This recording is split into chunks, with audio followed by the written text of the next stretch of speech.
Book talk, baby. Let's talk about the forgetting. Let's talk about all the good things and the bad things this book did. Let's talk about forgetting. Hello everyone, my name is Sarah and welcome back to the Literary Life video 3. And today I decided to do a book talk for The Forgetting by Sharon Cameron. Alright, so this would be the non-spoilery section for this book talk. If you've never heard anything about The Forgetting, then just allow me to sell this book to you. So this book is about a town, or a city I guess you could say, called Canaan. And in Canaan, they have this ritual where every 12 years there's this chaotic, crazy day called the Forgetting Day. And that basically means that every 12 years, everything resets. They don't remember their names, their families, where they live, anything of the sort.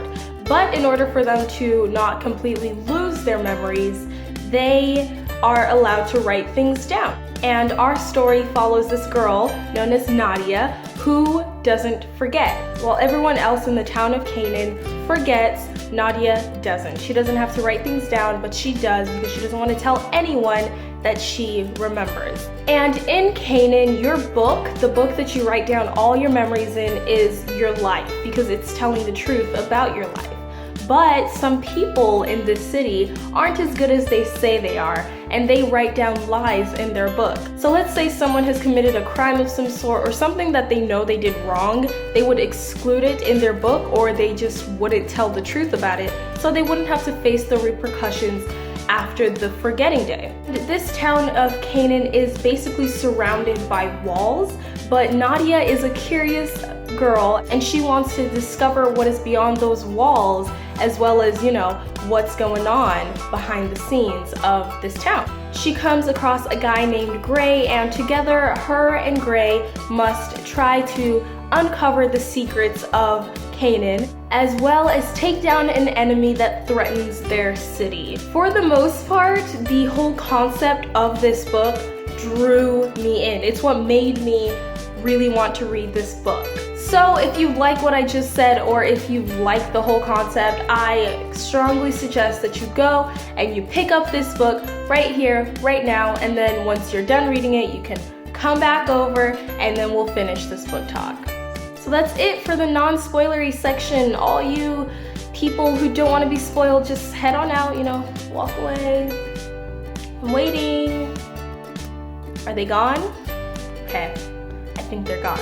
Okay, so now on to the spoilery section of this book talk. Disclaimer, I really don't like talking bad about books. I tend to be a more optimistic person, and so I just look at these books and just think, someone worked really hard on this, and I guess they understand that not everyone is gonna like their work, but I still feel bad knowing that, you know, they really tried hard on this thing, and here I am gonna point out the things that I like and don't like. But yeah, I'm just gonna try to be really clean and really nice with it, because although I didn't love this book, I would still give it like a 3.5. So I've got my handy dandy notebook here, the place where I write down all my questions, comments, and concerns.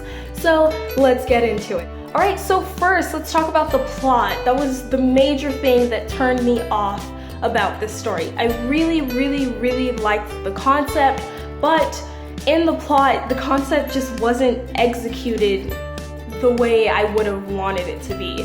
First of all, it was extremely slow, in my opinion. It seems like the rising action of the story took way too long, and it was like past the middle of the book when they finally introduced an antagonist into it. And also in terms of the characters, I really wish that there was more character development. All the time in the rising action, I guess, was a good time to really delve into those characters and to like tell me all of their backstories and, you know, what's happened to them in the past and how they've grown from that in the future. But it just seemed like nothing was happening. And also, in terms of characters, Genevieve was my favorite. I'm one of those people who doesn't exactly love the main character most of the time. Most of the time, the main character is like rarely my favorite character, But yeah, Genevieve was great. She was funny, and I wish we had gotten to know more about her, but with the most that I did know about her, she was this really loving sister to Nadia, and she helped her, and she was just hilarious, and I loved her. There were a lot of supporting characters with Nadia, and I just wish that these supporting characters were developed more. I get it, Nadia's our main character, she's the one who doesn't forget, but I want to know more about the community and the group of people, because it seems like family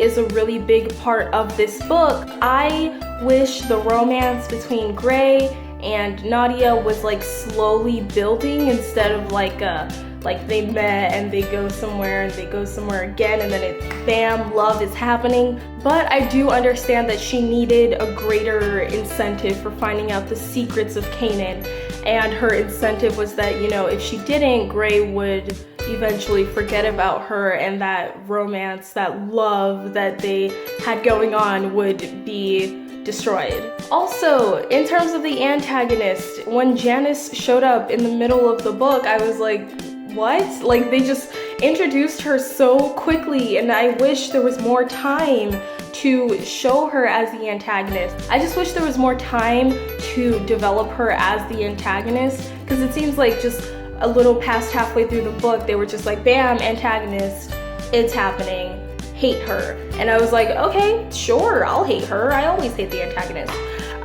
But yeah, I just wish there was more to her than meets the eye. When things were finally winding down in the story, I felt like, okay, yeah, this is cool. And I feel like if this wasn't a standalone, which I'm pretty sure it is, they could have more to talk about, because you know how they were talking about the Earth and that the signal had already been sent. So I was like, ooh, the next book in the series could be like about people from the Earth traveling here. And you know how people from the Earth are. They would try to like take over, or like to cause some chaos and some anarchy. And I was like, that would be insane. I would love that. All right, so this is the part of the review where I talk about the little tidbits that either got some reaction out of me or that just made me think a certain thing in the book.